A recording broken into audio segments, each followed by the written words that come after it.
Estamos aqui celebrando o 10º episódio do Varejo na Real. Estou aqui com o Paulo Rebelo, Fechando a primeira temporada. Fechando a primeira temporada do Papo com o Vendedor, com a vendedora no varejo, trazendo grandes personalidades do mercado de trabalho, do varejo de vendas, da parte acadêmica, enfim, quantos convidados, né?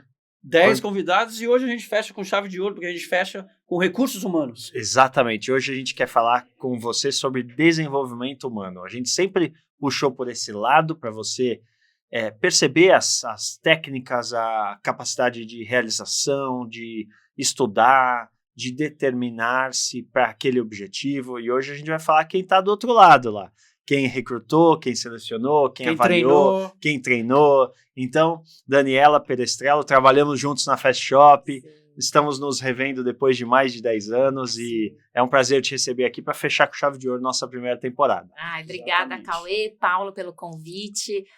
Nós trabalhamos juntos aí na Fast, né? E foi um momento de muito aprendizado, né?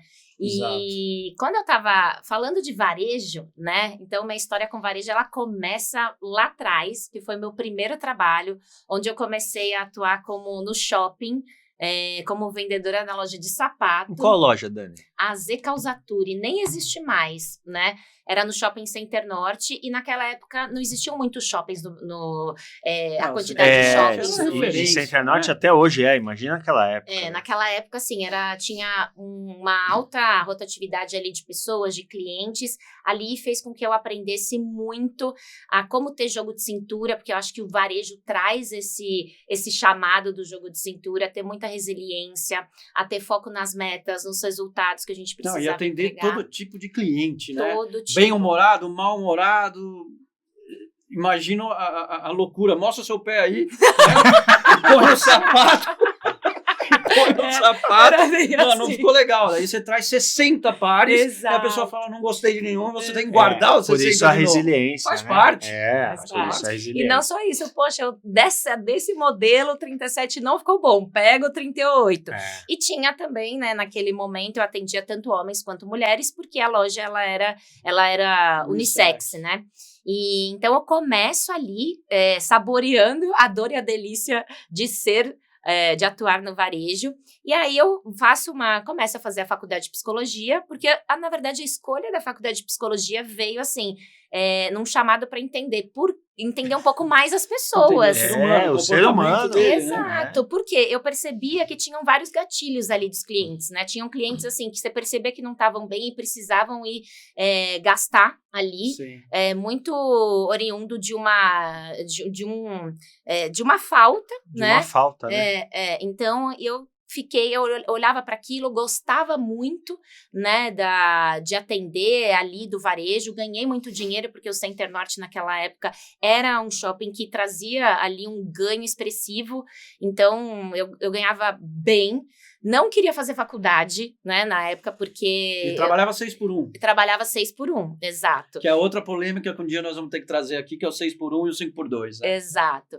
E aí eu decidi e falei, não, vou fazer a faculdade de psicologia, começo a faculdade. Quando eu tô lá pro 3º ano da faculdade, eu começo a buscar um estágio, porque ou eu ia sair naquela hora, ou de fato eu ia crescer dentro do varejo. Ou seja, você estava estudando e trabalhando ao mesmo tempo. Sim, eu estudava de manhã, saía da faculdade, ia direto pro shopping, então eu chegava lá meio-dia, porque o meu horário de entrada era às 2, mas eu gostava de vender, gostava de ganhar dinheiro, então eu sempre chegava mais cedo. Outra coisa em comum, todos os convidados, né? Chegam antes, se preparam, estabelecem metas. Que legal, continua. E assim, e tem muito isso de se preparar, porque não adianta o cliente chegar, querer um produto e você oferecer outro que não tem no estoque. Exato. Então, eu chegava, olhava o que tinha ali disponível, porque muitas vezes não tinha algum modelo específico naquele tamanho, então eu precisava saber para direcionar ali para o melhor produto para o meu cliente, para não perder a venda, né? E aí eu começo a buscar um estágio e consigo um estágio na Concenter, que é uma dealer da Vivo, que era muito grande, espalhada por todo o Brasil, e o meu foco foi fazer a seleção de profissionais para atuar nos shoppings. E a escolha, né, na época da minha escolha para fazer esse estágio, a pessoa me disse, como ela está no dia a dia da operação, ela vai entender qual é o perfil de vendedor que a gente precisa, né? Que a gente tem muito uma visão que o vendedor ele tem que ter um perfil comunicativo. Obviamente que a gente precisa ter uma tendência a gostar de lidar com pessoas e falar com pessoas. Claro. Mas não necessariamente, para alguns tipos de produto, esse é o melhor perfil. Ainda né? mais lá que era bem técnico, né? Isso, exatamente. Era super técnico, porque ele precisava entender o plano do cliente, o que o cliente precisava, se era um produto pré-pago, se era um produto pós-pago e assim por diante. E aí eu fui crescendo, né, dentro dessa empresa, comecei como estágio, depois fui efetivada para analista, e aí surge a oportunidade da Fast Shop, que era também um grande varejista naquela época, então faço a migração para a Fast, começo com recrutamento e seleção, também com foco no recrutamento das lojas, mas naquele momento eu já tinha um foco de contratação da liderança, né? Então eu fazia toda a contratação. Que já muda, né? Que já muda, que já é um perfil escopo, a estratégia. Já muda o perfil completamente. E aí o meu foco era fazer a contratação da liderança. Então teve também um primeiro projeto trainee, que a gente fez todo o projeto de contratação e desenvolvimento dos times, né? E nesse momento a Fast Shop, dentro da área de recursos humanos, decide em fazer uma mudança estratégica, em estabelecer ali a área de business partner, que era a área do parceiro do negócio, né? Que aí eu tive muito contato com vocês. Era nossa parceira. Sim. Exato. A gente não havia como parceiro na época, mas... A gente estava na área comercial, lutando lá, defendendo nossas lojinhas. Isso. Né? E querendo ter gente na nossa loja, Exato. Querendo repor, querendo mandar embora não podia, querendo contratar. Olha, e essa é a brincadeira, por isso que a gente tem essa relação normal ótima. Do varejo. Mundo normal do varejo.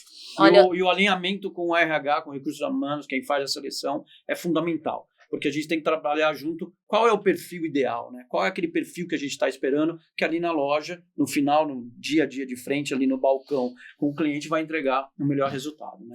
E eu acho que esse tempo de dedicação do gestor, né? Seja ele o gerente da loja, o regional, é importante ter esse alinhamento com recursos humanos, porque às vezes abre a vaga, é um vendedor, mas naquela loja... E tem um desafio diferente. Então, esse alinhamento junto com o gestor, ele é primordial. E muitas vezes a liderança, ela está tão ocupada em atingir o resultado que isso acaba sendo deixado para um segundo plano. Exato. O que é uma falha, né? Que é um dos desafios que a gente viu, e na sua carreira você deve ter visto isso também, é aquele negócio.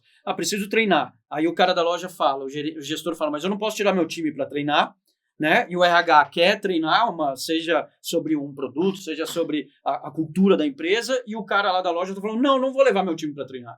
Não, você tem que achar, você como líder, tem que encontrar um caminho que o seu time seja treinado constantemente, seja por um fornecedor para falar de um produto novo, seja por RH dentro de técnicas de venda, comportamentais, etc. E vamos ser criativos, né? Porque o varejo não é lotado 7 dias por semana, todas as horas. Não, né? E hoje você tem recursos online, né? Na verdade, você tem 30% desse período aí de 50, 70 horas aí de loja aberta, 80 horas de loja aberta, que é lotado. Os outros 70% você tem capacidade. Mas enfim, vamos lá, vamos falar da Dani. Eu acho que esse é uma dor da área de recursos humanos, Sim. né? Mas também é uma dor do negócio. Porque da mesma forma que a gente precisa desenvolver as pessoas para o atendimento ser melhor para o consumidor final e também para que a gente consiga não só desenvolver da parte técnica, mas também a parte comportamental, que isso vai trazer um repertório para o vendedor muito grande. E aí tem a cultura da empresa que você Exato. tem que colocar com esses treinamentos. Sem dúvida nenhuma. Então, a gente, a partir daí, esse treinamento, ele é essencial. Mas, muitas vezes, a gente acaba sendo impactada justamente, às vezes, por um gestor não querer liberar o time. Mas eu acho que quando a gente está junto com o mesmo propósito, entendendo que isso vai ser o melhor pro resultado no final do dia, porque... eu acabo atuando num RH que tem um mindset voltado para o resultado. Sim, porque não adianta a gente trazer estratégias mirabolantes, sendo que no final do dia, lá no PNL, não refletir na última linha. Perfeito. Exato. E uma coisa curiosa é que nas várias empresas que eu trabalhei e quando era para ter um treinamento, eu sempre falava, não façam treinamentos nos últimos 5 dias do mês. Porque os últimos 5 dias do mês é quando você tem que puxar para entregar a meta caso ela já não tenha sido alcançada. Então, já é padrão você ter que correr no final do mês. Qualquer empresa hoje fala, nos últimos 5 dias eu preciso estar entregando. E aí, a relação com o RH, com a área de treinamento, é fundamental para que entenda isso. Não venha propor nos últimos dias do mês um treinamento sobre, sei lá, o que o ESG pode fazer para mim hoje. Por mais que seja importante a parte do ESG, aquele momento não vai ser o momento ideal. Claro, por isso que esse alinhamento é crucial. Com a área comercial e com o RH, os melhores momentos. E quem sabe disso é o cara que está ali tocando na frente da loja. Né? Mas eu acho muito legal o RH com a visão, e a Dani sempre foi assim, desde a Fast Shop, e tenho certeza que você vai continuar a sua trajetória aqui dizendo, com foco no negócio, que aí você não precisa depender do gestor. O RH já está junto, já está alinhado, já está olhando a meta, né? Mas eu entendo, né? E aí eu fui construindo minha carreira dessa forma, e acho que foi isso que fez com que eu acabasse chegando numa posição ali de executiva, de diretoria e tudo mais, é entender do negócio. E tem muitos RHs que não entendem do negócio e não querem se aprofundar nisso. Por quê? Não dá para falar de um treinamento nos últimos 5 dias do mês, gente, porque ali vocês estão focados em fazer o resultado acontecer. Exato. Né?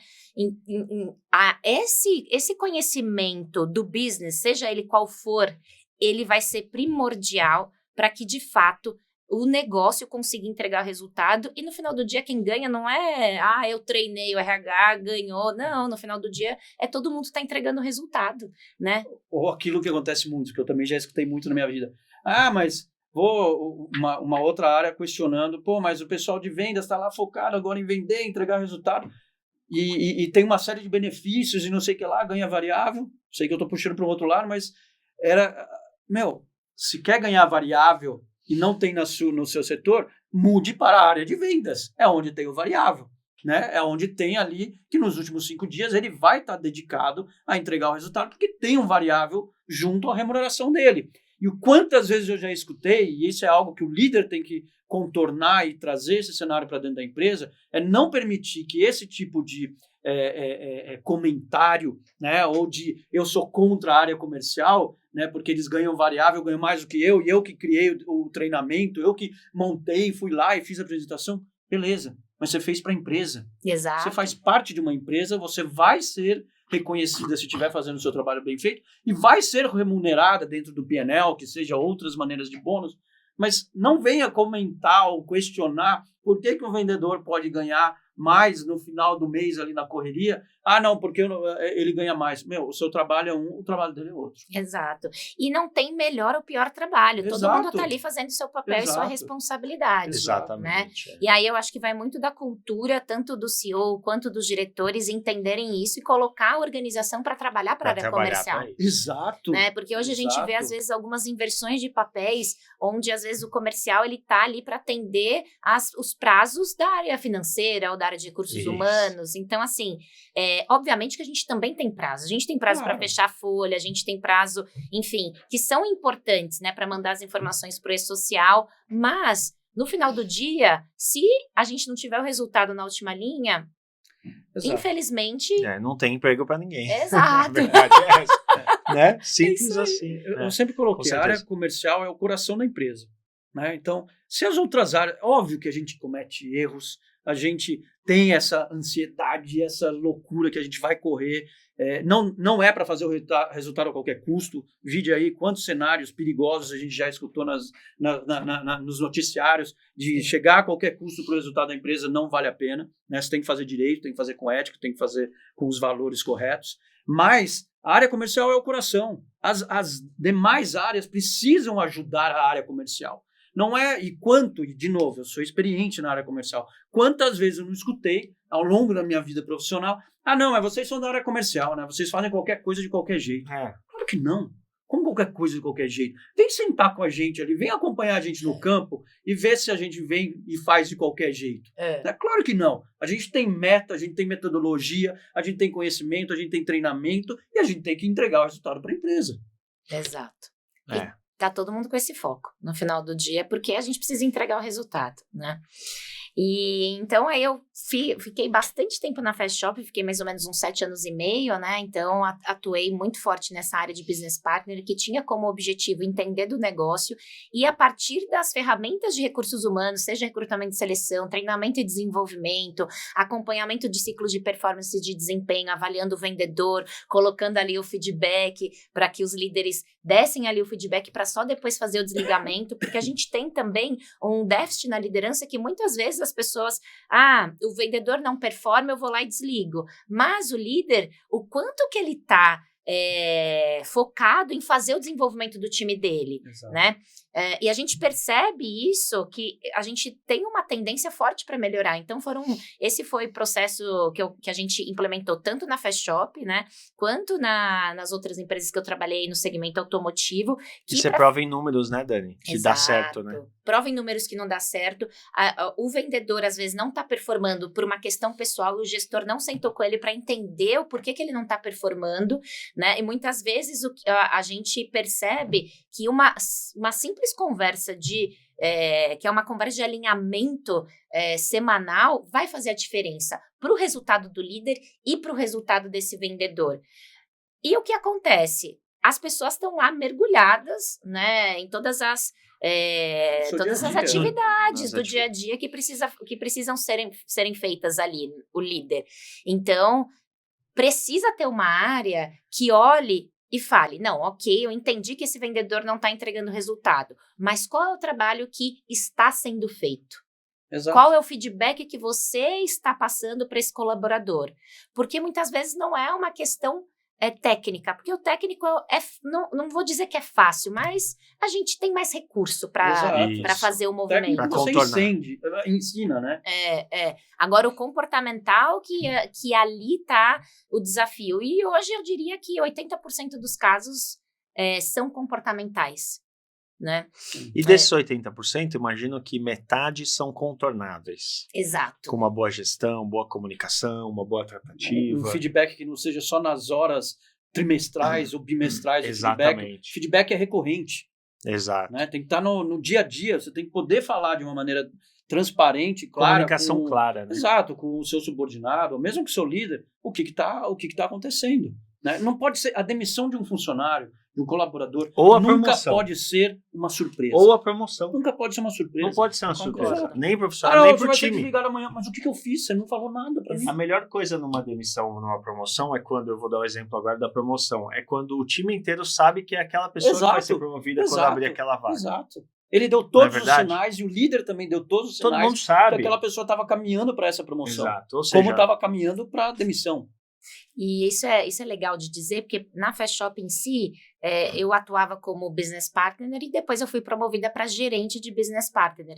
E o time todo comemorou muito. Por quê? Porque eu já era uma lídera que já fazia um trabalho, não com o peso do crachá, mas que já fazia de uma forma informal. E provavelmente não só para o seu time, né? Você ajudava as outras... A organização como um todo. Então, quando eu fui promovida, eu lembro que o time olhou e falou... Essa é a pessoa. Essa é a pessoa e a gente não esperava menos do que isso. Exato. Então foi muito legal. O Brás estava lá nessa época? O Brás estava lá. Grande Brás. Um abraço para você, Brás. Legal. E aí eu tinha uma vontade muito grande de trabalhar numa multinacional.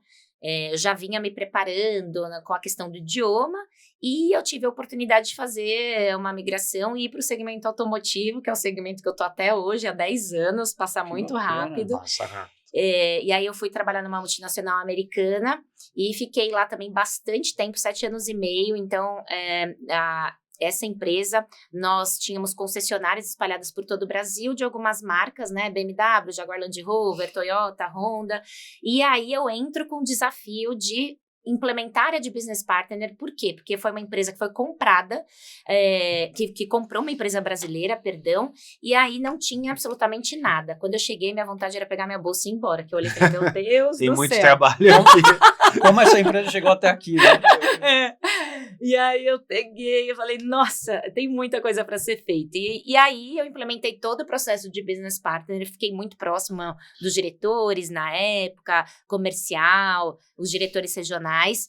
E quando a diretora de RH saiu de lá, eu tive a oportunidade de, enfim, o CEO na época entendeu que eu tinha potencial e perfil para a posição, e aí eu assumo a cadeira de diretora na área de recursos humanos e tenho exercido esse papel de diretora até hoje, e com muito desafio, porque é um mercado que ainda tem trabalha com uma informalidade muito grande.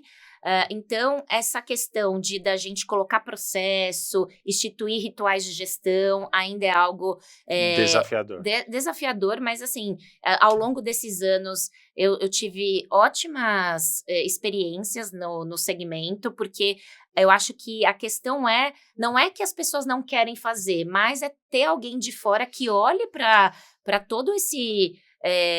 para todos esses processos que ainda não estão bem alinhados e faça o movimento acontecer, porque às vezes as pessoas simplesmente não sabem como fazer. Então, quando chega alguém com um know-how, né, e que as pessoas também enxergam facilidade e ganho de produtividade, o nosso trabalho fica que vale a pena para todo mundo, né? Exato, é um ganha-ganha. Ganha a área comercial, ganha as áreas administrativas e tudo mais. Então, o varejo, de fato, assim, tá no meu coração. Eu tenho um perfil bem dinâmico, então eu amo trabalhar no varejo, eu amo esse dinamismo, e eu acho que o varejo tem aquela frase emblemática, né? Ame ou deixe, né?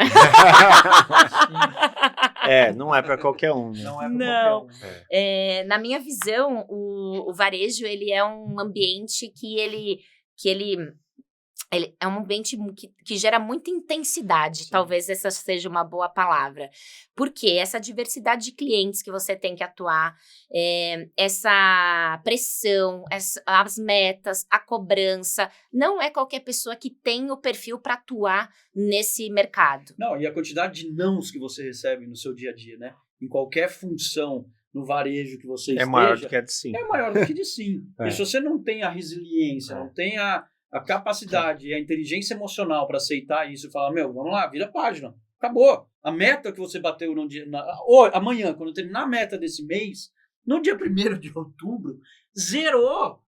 Ninguém quer saber mais do que aconteceu no mês anterior. Você começou uma nova meta. E você vai receber 1 milhão de nãos. E se você não tem essa capacidade de gerenciar isso, você não serve para o varejo. É a dura realidade. Né? Agora, queria saber um pouquinho, curiosidade mesmo, desse mercado de luxo no meio automobilístico, né? Ou seja, do Jaguar, Land Rover, né? BMW. Dessas marcas, o que você conseguiu ver, falando de performance, de vendas, quais características, o que diferencia? O que você pode trazer um pouco aqui para os nossos ouvintes?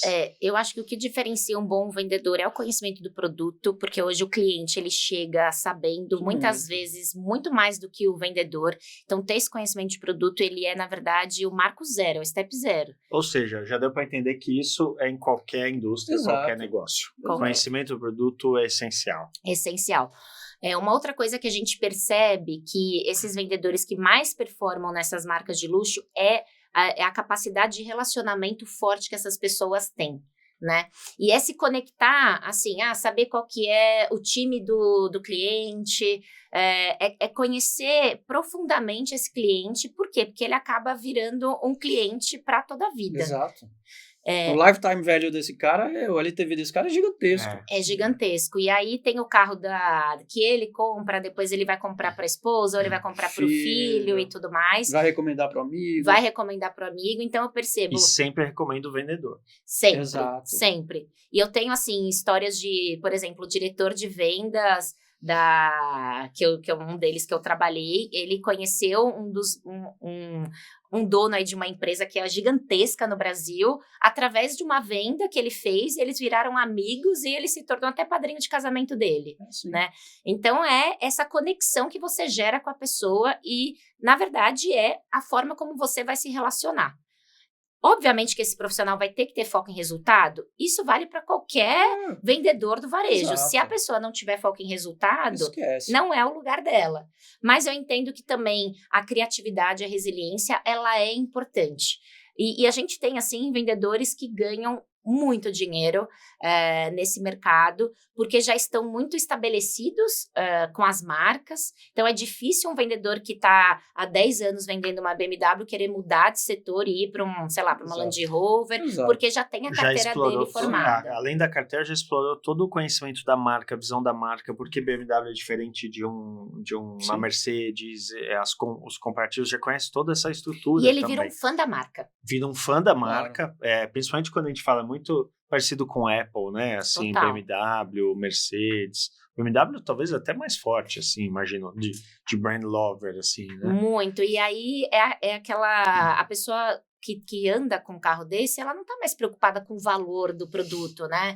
Muitas vezes. Então, ele vai como a Apple, né? Você não tá mais preocupado qual que é o valor do iPhone 17. Você gosta de iPhone, você quer trocar o seu iPhone, você vai comprar, entendeu? Porque você já se adaptou ali, já gosta do modelo, já gosta da marca, então você vira já tá no ecossistema, né? Agora, se der algum problema, você já sabe onde ir, como ir, já tem relação de confiança, todo o ecossistema, né? Agora, com esse tema que você está colocando do vendedor de artigos de luxo, como o RH lida com esse vendedor e aonde você aporta valor para a carreira desse vendedor que já é especializado, já tem sua carteira de cliente, né? Já está com uma remuneração saudável e tranquila. Boa. Como que o RH entra e consegue falar, eu ainda posso te ajudar mais? Eu acho que a gente consegue ajudar quando a gente fala de conhecimento não técnico, porque esse vendedor já conhece bastante, mas conhecimento comportamental. Porque muitas vezes esse vendedor não é o vendedor que quer fazer a transição para se tornar um gerente, ele quer continuar como ele está, pelo quanto ele ganha. Então, quando a gente trai... Ele não quer liderar ninguém, né? Não. Ele quer continuar fazendo nos o que ele relacionamentos, gosta. Vende a comissão, que já ganha, né? Então, ele não quer fazer esse movimento. É raras exceções profissionais que querem fazer esse movimento de se tornar líder quando ele já tem uma carteira bem grande e tudo mais. Mas eu percebo que quando a gente traz conhecimento comportamental para esse público, a gente é bem aceito. Eu percebo. Ou seja, você vê ao longo da sua carreira um movimento que o RH deixou de ser uma área técnica para ser uma área mais estratégica na questão comportamental. Existe esse movimento ou eu estou falando uma bobeira? Não, o RH ele era uma área transacional de fazer as transações de folha de pagamento. DP, né? Exato, era um departamento pessoal que foi ganhando consistência e robustez. E aí tem as outras áreas que, na verdade, é onde o RH, de fato, ele é visto como um fator de estratégia para a organização. Porque se você contrata bem, seja um líder ou um vendedor, e aquilo vai refletir no resultado, isso, de fato, você entregou valor para o negócio. Né? Se você treina bem a sua liderança e essa liderança começa a produzir resultado, né? Para o ciclo de avaliação de desempenho, quando você faz um ciclo de avaliação de desempenho e consegue ter um mapa da liderança, identificar quem são esses líderes que eu preciso trocar, porque neste momento, na companhia, eu preciso de uma competência diferente. Quem são os líderes que eu preciso desenvolver? E o que eu preciso desenvolver baseado no meu orçamento e o que eu quero de objetivo estratégico para o próximo ano ou para os próximos 3 anos? E quem são as pessoas que estão ali no plano de sucessão e que eu não posso perder? Porque se eu tiver uma posição ali de liderança, de diretor, é importante eu já ter ali no pipeline pessoas que estejam prontas, que conhecem da nossa cultura e que de fato vão ter uma entrega de resultado muito mais rápido. Né? Então, quando a gente começa a entregar produtos de recursos humanos, quando eu digo produtos, né, avançar nessas áreas de desenvolvimento, treinamento, seleção e trazer essas ferramentas, a gente começa a ajudar o negócio a fazer um movimento importante de entregar resultado e entregar um resultado rápido. Mas eu também percebo que existem organizações que estão mais avançadas nesse sentido, que já entenderam esse papel do RH, mas também acho que vai depender de quem ocupa essa cadeira de ir criando espaço, né? Porque muitas vezes o profissional de recursos humanos, ele quer ele tá confortável entregando o que ele já sabe entregar. Sim. E ele não quer mergulhar no resultado e no negócio. Então, eu acho que tem uma habilidade de quem senta na cadeira de querer alcançar esse lugar na mesa na hora da discussão. E o RH ser visto, de fato, como estratégico para isso. Como um departamento estratégico. Agora, eu vou colocar um tema polêmico que eu tenho lido muito, tenho acompanhado muito, principalmente no LinkedIn, que é a questão tá faltando gente no varejo. As pessoas não querem mais trabalhar no varejo. Não querem mais, seja pelo 6x1, seja porque baixa remuneração, né? Então você vê aí, cada vez mais você vê artigos e falando sobre essa questão que tá difícil achar gente para atender no restaurante, tá difícil para achar gente para atender na minha loja de departamento, e aí as lojas começam a entregar tecnologia e acaba saindo do fator humano, né? Porque já que não tem funcionário, eu vou enfiar tecnologia, né? Hoje mesmo a gente viu no café que a gente estava tomando aqui, a gente viu tecnologia e a gente falou, para que eu preciso disso numa padaria onde o que eu gosto aqui é o meu relacionamento junto com a pessoa que está me atendendo. Mas aí se você olhar pelo empresário, ele vai falar, mas eu não consigo achar mais ninguém para te atender, então eu vou colocar tecnologia. Como que o RH pode ajudar nesse cenário? Eu acho que hoje a gente, quando eu falo do mercado automotivo, né, e depois eu vou explanar um pouquinho do varejo como um todo, eu percebo que tem uma mudança também de perfil que vem acontecendo ao longo dos anos, né? Vou pegar um exemplo clássico de um mecânico, por exemplo. Então, o mecânico, há 5 anos atrás, eu precisava de um perfil. E agora eu preciso de um perfil que praticamente a pessoa seja um engenheiro. Exato. Porque o carro está sofisticado. O carro está cada vez mais sofisticado. Eu faço o diagnóstico do carro plugando um computador e a máquina vai me dizer o que eu preciso consertar do carro.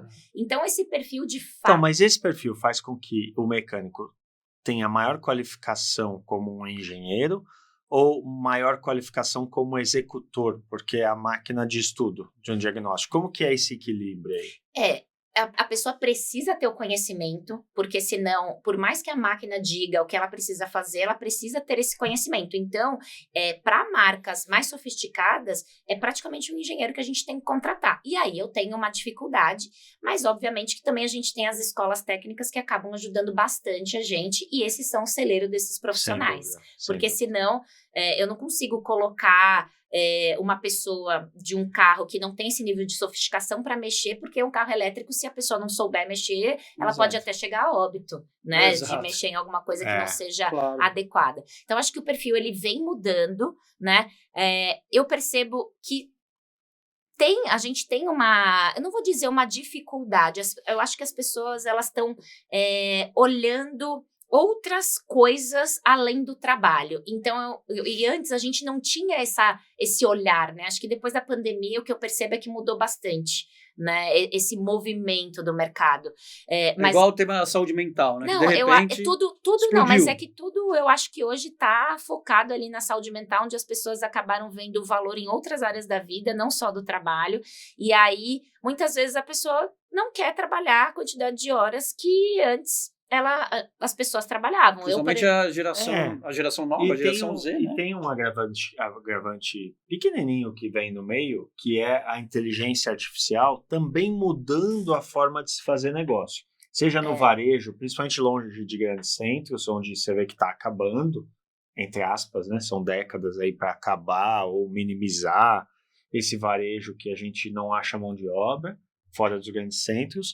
E aí a coisa automatizando, né, também. Então tem toda uma dinâmica acontecendo que imagino que deixe desafios para o recrutamento encontrar, né? Que é o que eu falei da mudança de perfil. Porque antes o vendedor, muitas vezes, a gente não buscava uma pessoa tão qualificada e a gente qualificava dentro de casa. Hoje, por todas as questões ali de IA e de ferramentas básicas que a pessoa precisa saber, né, já tem que chegar um pouco mais pronto. Tem que chegar um pouco mais pronto. Eu acho que isso também, ele acaba impactando na contratação das pessoas. Mas eu não vejo como, nossa, a gente é super difícil. Não, eu não acho isso. Não é, ainda não é porque isso. Tem o nicho, né? Exato. Eu não vejo essa dificuldade que o mercado fala tanto. Eu vejo que sim, não era tão fácil como antes, mas é possível, ponto.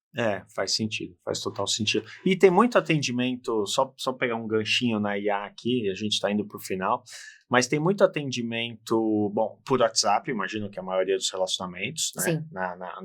Nessa indústria automotiva, e já tem alguns, imagino, softwares de IA que vão dando recomendações ou para ajudar no treinamento. Vocês já estão usando? O que você pode dizer um pouco sobre isso?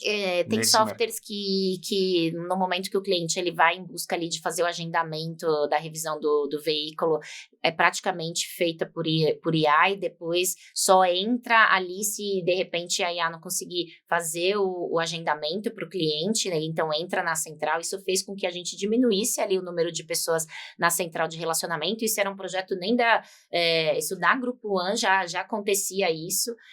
A gente até implementou dentro da Grupo One um e-commerce para veículos que era algo extremamente novo, porque de fato a gente não quer comprar o carro por e-commerce, a gente quer ter a visão de ir na concessionária, fazer o test drive e tudo mais. Então, cada vez mais a gente tem utilizado sim esses recursos para aumentar a nossa produtividade e, de fato, também ir otimizando a questão de custos dentro da organização. Isso Claro.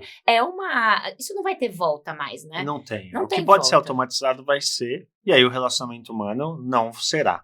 Não será, e de verdade, nós humanos temos que fazer coisas que são inerentes a nós, né? Que usa a nossa criatividade, toda a nossa forma ali de tomar decisões e tudo mais. Porque tinha muitas atividades que, de fato, assim, eram atividades extremamente operacionais e braçais, que não tinha nenhum ganho de desenvolvimento para o profissional. Então, eu vejo essa questão do desenvolvimento da IA muito bom. E aí, até teve um evento que eu fui na sexta-feira, que foi um relatório do LinkedIn com a Microsoft, que até apontaram, em 2030, nós teremos profissões que não existem, que não vão existir mais, né? E também um outro ponto que eu também percebo, acho que tem essa questão da contratação, que cada vez mais ela se torna um desafio, mas também nesse relatório apontou o quanto os líderes da organização,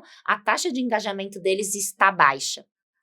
Então, o Brasil é um dos países que lidera o ranking ali de burnout, de ansiedade, né? Então, o quanto, de fato, a gente está dentro das organizações, e obviamente que eu estou puxando essa bandeira para a área de recursos humanos, nós estamos trabalhando com programas ou trazendo isso para discussão para os líderes, porque obviamente que a gente vai entregar resultado, mas não é um resultado a todo custo. A qualquer custo. Né? A qualquer custo. A gente consegue entregar resultado fazendo uma gestão que esteja próxima e que cobre, porque a gente também sabe que no final do dia, o que vai dar o que vai trazer ali a prosperidade para todo mundo é o resultado, né? Exatamente. Então, eu acho que tem todo esse desafio e que não só o RH precisa se conscientizar, como os líderes que estão nessa posição precisam entender isso. Porque se não tiver as pessoas para fazer o trabalho, o resultado não vai acontecer.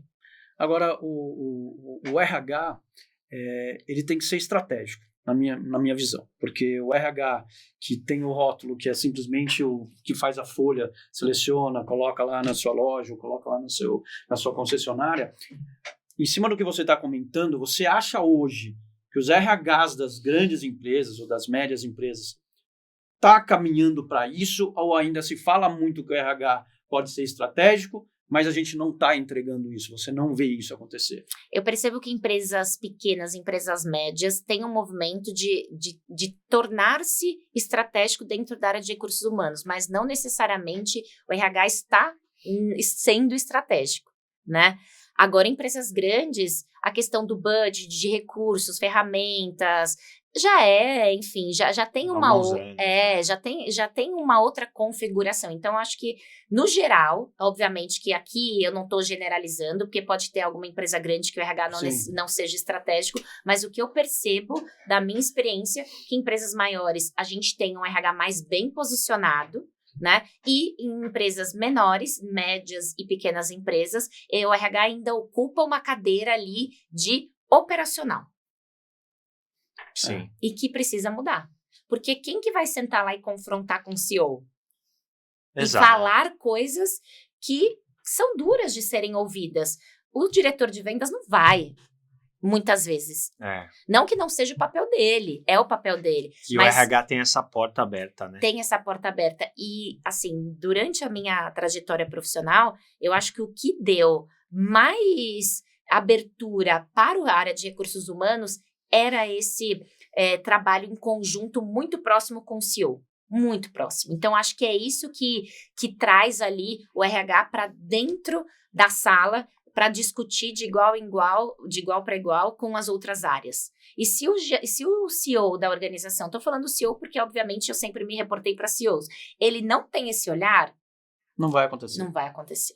Porque é o tipo da coisa que é top-down, né? Exato. Ela não é bottom-up, ela é top-down. E o CEO precisa ver valor. Exato.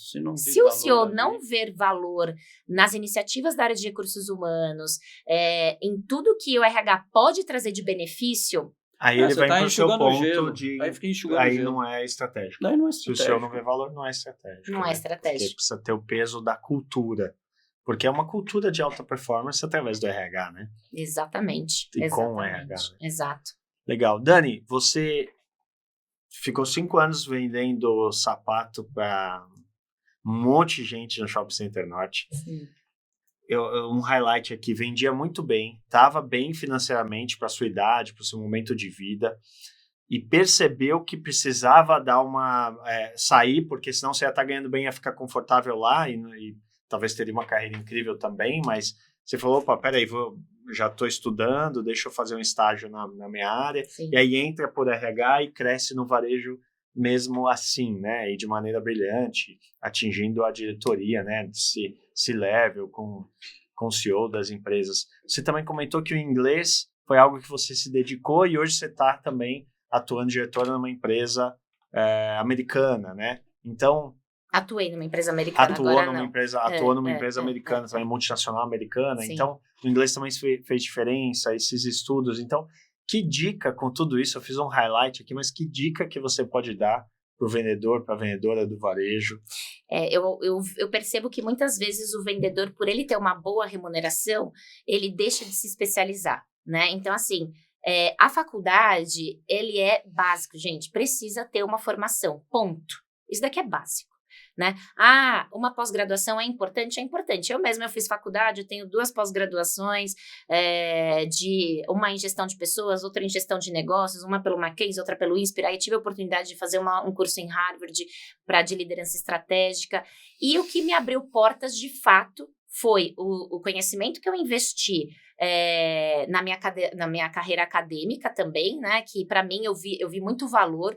O inglês para mim foi muito importante para fazer essa migração para multinacional. E talvez se eu não tivesse o inglês, eu não teria chegado nessa posição de diretoria, por exemplo. Então eu sempre falo para os meus times a importância de estudar inglês. Né? Porque todos os materiais em inglês, eles são muito mais avançados até chegar aqui no Brasil, então tem um delay. Lá em 2017, quando a gente estava em Harvard estudando liderança estratégica, já se falava de meditação, isso chegou para cá com grande força em 2020, na pandemia. Então, é importante e a gente não pode abrir mão disso. Então, na minha opinião, o estudo sim é um grande pilar, e o outro, que de fato a gente não vai conseguir crescer sem esse daqui, é entregar resultado. Né? Focar no que precisa ser feito. Eu gosto de dizer uma frase que meu marido, quando ele estiver vendo o podcast, ele vai saber que essa frase é minha. Adultos fazem o que precisa ser feito. Isso aí. Exato. Né? Poxa, eu não queria ficar até tarde para entregar esse projeto. Mas precisa entregar, vai ter que fazer. Claro. Entendeu? Qual é a meta que você precisa bater? É isso, gente. Entendeu? E se dedicar mesmo. Ter essa resiliência, ter esse foco em resultado, ser criativo para resolver problemas, obviamente atendendo ali os processos que a empresa tem, mas eu acho que é isso, é entregar resultado e ter um foco ali em o que eu posso estudar para ir ganhando conhecimento. E hoje o conhecimento nunca esteve tão acessível e de maneira gratuita. Exato. Você entra no YouTube, você coloca qualquer tema, você vai ver alguém falando. Você consegue estudar bem. Você tem na inteligência artificial, põe no ChatGPT, põe no Gemini, põe onde você quiser, no Grok. Você põe um tema lá, você pode até pedir, quero que você me ensine sobre esse tema. Ele vai te ensinar sobre esse tema. Ou seja, recursos não falta para ninguém mais. Não. Acabou. Não existe mais essa distinção. Aquela classe social tem acesso a isso, aquela outra não tem. Acabou. Está tudo na sua frente de um computador. É um 4G, um 5G, você já tem aí acesso, e todo mundo, 98% da população tem celular hoje, você tem acesso a qualquer tipo de informação, ou seja, cabe a cada um buscar o que quer ser. Né? Mas tem uma coisa que é da pessoa e de fato vai fazer ela ganhar o jogo ou não. É querer fazer Exato. e se dedicar. Exato. Então, e a gente tá aqui nessa mesa, obviamente a gente cresceu dentro das nossas carreiras, mas por quê? Eu não tinha dúvida que a gente tinha uma vontade imensa de querer Exato. fazer e a gente olhava lá para cima e falava, putz, um dia eu quero estar lá, né? E a gente Sim. foi buscando isso. Então, e a gente também, uma coisa que é importante dizer, por essa questão aí das redes sociais, porque, né, a gente acaba estando muito no nosso dia, a gente acaba lá rolando o nosso feed e perdendo tempo com um monte de coisa. Então, assim, investe o tempo que você tem para trazer conhecimento para você, né? Então, Exato. querer fazer é muito importante. E em cima disso, até termino aqui a minha parte, que na minha página no LinkedIn eu falo assim, a maneira de começar é parar de falar e começar a fazer. Que é o grande ponto. Pare de falar, para de pensar, em sonhar e começa a se estruturar para fazer acontecer, porque uma ideia sem execução, ela é só um sonho. Exato. O Brasil tá difícil. Tá difícil se eu ficar só reclamando. Se eu né? ficar, exato. Vai, faz que dá certo. Exatamente. E a gente prova aqui nesse podcast. Claro. 10 episódios. Dani, muito obrigado por Obrigado, estar Eu aqui que conosco. agradeço. Obrigado, Cauê. Obrigada, Paulo. Você que é vendedor de varejo. Pega esse podcast e entenda que, assim, tem uma parte que é só sua e ninguém vai poder fazer por você. Então, eu acabo esse podcast com essa grande frase, né? Tem coisas que eu posso delegar e tem coisas que são indelegáveis. Então, a sua parte, foque e faça ela acontecer. Não, e nessa primeira temporada, reforçando o que a Dani está finalizando aqui de mensagem, foi exatamente sobre isso, né?